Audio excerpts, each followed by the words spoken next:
Question 13 from chapter 13 is, research on emotional intelligence has consistently demonstrated that as individuals advance their careers, their self-awareness tends to decrease. Why do you think self-awareness decreases as individuals gain positions of greater authority? As you can see in the textbook, emotional intelligence is really vital for any leader, particularly successful ones in business. And as one gains more seniority and managerial positions, you're going to be working with a lot of different personalities, conflicting personalities. You may not really mesh with whether it be a client or an internal staff, but that emotional intelligence is vital to keep things going and have a successful, um, time as a senior or manager. How do you deal with your own feelings as well as the feelings of your staff is another important aspect of emotional intelligence. And I think the last parts is, why do you think self-awareness decreases as individuals gain positions of greater authority? I think a prop for this could be sort of a coach, let's say a successful football player. As one becomes more senior, especially as to become more and more removed from kind of the day to day, I think it's kind of natural that you lose that self-awareness, and that kind of decreases, unfortunately. Let's say you're a football player and you're aware of everything going on the ground, and then eventually, you progress and your career goes on, and then you start off as, let's say, like a lineman coach or a quarterback coach, and then all of a sudden, you're an assistant coach, you're a head coach, then you're a manager of sort of more executive level of let's say a football team. You kind of lose that common touch that I think kind of is that self-awareness. I think as folks move up the hierarchical ladder, um, they kind of lose that. I think the prop could be, just a football team and a person who's been successful and gone up the ladder and kind of loses that common touch.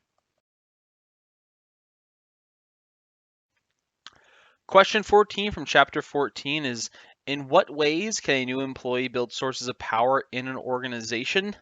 When thinking about building power within an organization, there's really two major pillars that are outlined in the textbook. There's positional and there's personal power. For a new employee, positional power might not be as applicable, um, just because where they stand in the hierarchical structure of the organization, especially if they're rather new, maybe more junior employee.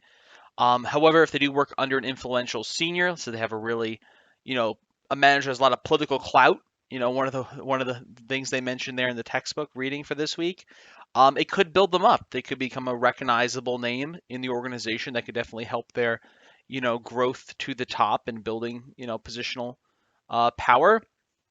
And also how close this person works kind of on a day to day with senior management or has opportunity to really speak to C suite or have contact with C-suite. These could all, help this person's rise through a positional power aspect.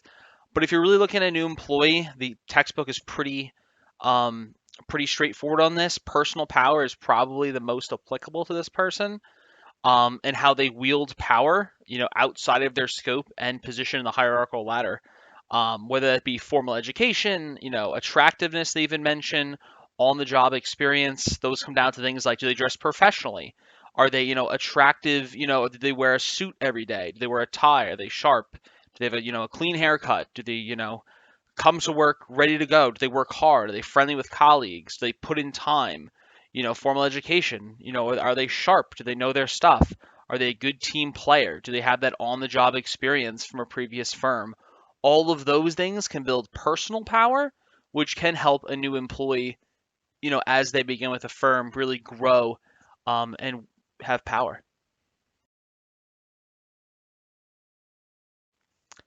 So, question 15 from chapter 15 discusses, when making decisions that are constrained by time or information, what can managers do to ensure a better outcome, and what are the potential dangers of satisficing?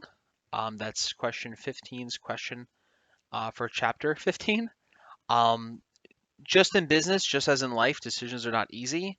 Nothing's really cookie cutter, as clean as, going through a one, two, three, especially in the quick and changing world of business today. Decisions may need to be handled quickly. You may not have all the information you need, but you need to make a decision and you need to make it now. So the textbook discusses when this occurs, bounded rationality. You don't have all the pieces of the puzzle, but you need to come up with a decision and finding an acceptable option, or taking, time to look at all the potential options, you don't have the time to do it. You don't have time to really consider, kind of all the options you have. You just got to go with one now. Um, and going over what can be implemented and pursued. That's when it talks about satisficing, the potential dangers of that. The textbook kind of categorizes it as they put it as in good enough. That's what it's listed as in the textbook.